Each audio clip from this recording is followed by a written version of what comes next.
Kicking off the last week in October, this is commercial-free CNN Student News. Welcome, I'm Carl Azuz. Late last week, a doctor who'd treated Ebola patients in the West African nation of Guinea came down with the dangerous virus. But he was in New York City when he did. 33-year-old Craig Spencer became the fourth person diagnosed in the U.S. with Ebola. He's in isolation at New York's Bellevue Hospital. 3 people who'd been in contact with him are in quarantine. 3 U.S. states also have new quarantine rules for people returning from West Africa who've been exposed to Ebola patients. In Illinois, they have a 21-day home quarantine. In New York and New Jersey, they have a mandatory 21-day hospital quarantine. A doctor at the National Institutes of Health says the new rules could discourage healthcare workers from helping fight Ebola in West Africa. But he also says many Americans have lost faith in the federal government's efforts to stop the spread of Ebola. President Obama hugging nurse Nina Pham to show Americans the Ebola scare is under control. Just minutes after her doctor did the same. She is cured of Ebola. Let's get that clear, okay? That's for sure. I'm on my way back to recovery, even as I reflect on how many others have not been so fortunate. I think this also should be a pretty apt reminder that we do have the best medical infrastructure in the world. The White House, given the alarm over a new Ebola patient, a doctor in New York City, was quick to point out one of the CDC SWAT teams the president ordered was on the case. I'm told that this SWAT team actually arrived in New York the same evening that this individual was a confirmed Ebola patient. But on Capitol Hill, a National Nurses Union leader called the overall response dangerously inconsistent and inadequate. No nation would ever contemplate sending soldiers into the battlefield without armor and weapons. Give us the tools we need. All we ask from President Obama and Congress is not one more infected nurse. And Republicans continued to question why the president named a political aide, Ron Klain, to coordinate the effort. Cite me all of his medical, infectious disease, communicable disease, healthcare delivery background. You know, one of the terrific things about the way the government works together is that experts come together all the time. I'm going to take that answer as a he has none. What is the largest stadium in the United Kingdom? If you think you know it, you know how it works. Just shout it out. Is it Twickenham Stadium, Millennium Stadium, Wimbledon Stadium, or Wembley Stadium? You've got 3 seconds. Go. With a capacity of 90,000 people, Wembley is the biggest stadium in Britain and the second biggest in Europe. That's your answer and that's your shout out. Last play of the game between the Atlanta Falcons and Detroit Lions last night. Detroit kicks a field goal to win it by 1 point.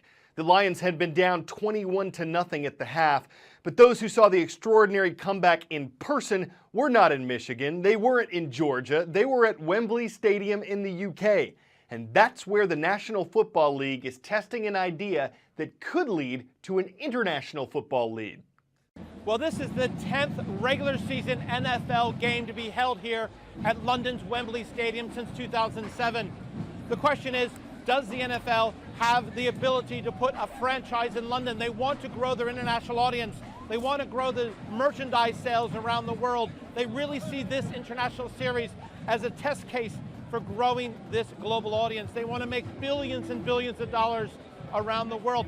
Can they put a franchise here? A lot of people are now saying it's more likely that there could be a franchise in London. We already have a team called the Jacksonville Jaguars who've agreed to play 4 seasons of 1 regular season game.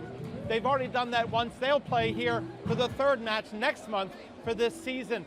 So the NFL expanding to 3 regular season games in London is a big deal for this NFL franchise possibility here in London. If not, well, they're already selling more than 80,000 tickets for each game.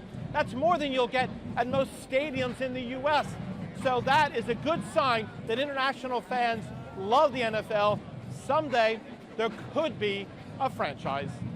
A number of U.S. companies are trying to relocate their headquarters outside the U.S., and the U.S. government is trying to keep them from doing it. Why? Taxes. About 10% of the U.S. government's total revenue comes from corporate taxes. These are placed on the profits that U.S.-based businesses make. The federal government's corporate tax rate is 35%. The global average is lower at 25%. And in Ireland, which has one of the lowest tax rates, it's about 12.5%. So some U.S. companies are considering something called inversion.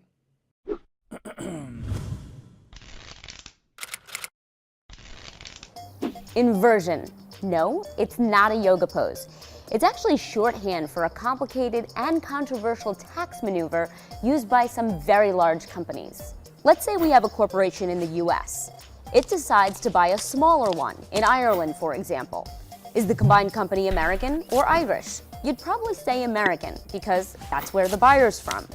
But with an inversion, it's the other way around. The larger US company takes the smaller company's citizenship. Now, why do that? Taxes. The U.S. has one of the highest corporate tax rates in the world. An inversion helps U.S. companies take advantage of their new home country's lower tax rate without actually moving operations. And there's another benefit. The company doesn't pay the U.S. rate on profits it makes overseas. That's key, because without an inversion, a U.S. company that brings its international profits back has to pay Uncle Sam. That's why so many U.S. companies decide to park international profits where they made them. American companies currently have $2 trillion stowed away in other countries. But that's a problem if a company wants to spend the cash here, whether it's for research and development, or to pay out shareholders, or even to throw a giant pizza party. Defenders of inversion say the tactic is perfectly legal, and it makes American companies more competitive. Critics, however, see it as a big, fat, juicy tax loophole for mega corporations.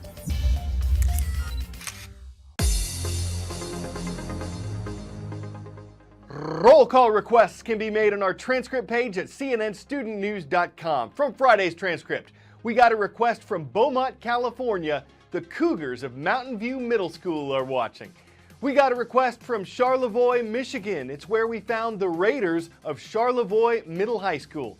And in Branchville, South Carolina, the buzz is all about the Yellow Jackets. Branchville Lockett High School is on today's roll.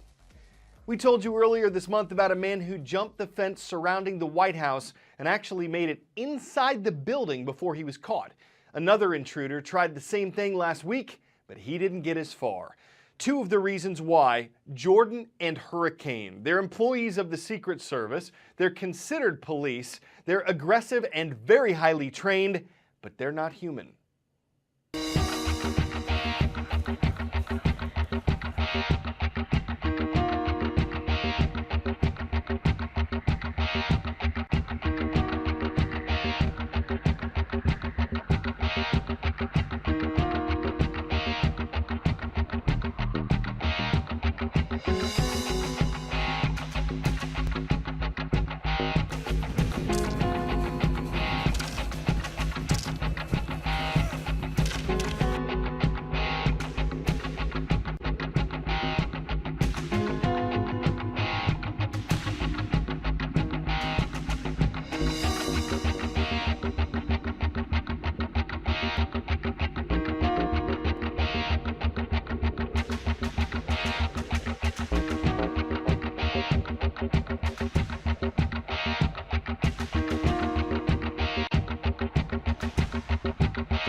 Think of a gold nugget. You probably picture something the size of a chicken nugget.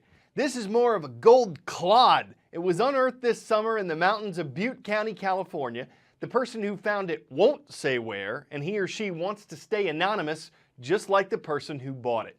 Now, what would you think was paid for a 6-pound gold chunk? The answer: about $400,000. This is why the gold rush started in the 1800s. Could it spark another one? The idea is a glittering prospect. The chunk was worth its weight in gold, but was paying that much for it foolish? In periodic table terms, that's up to AU. We're digging up pun gold on CNN Student News. I'm Carl Azuz. Hope to see you Tuesday.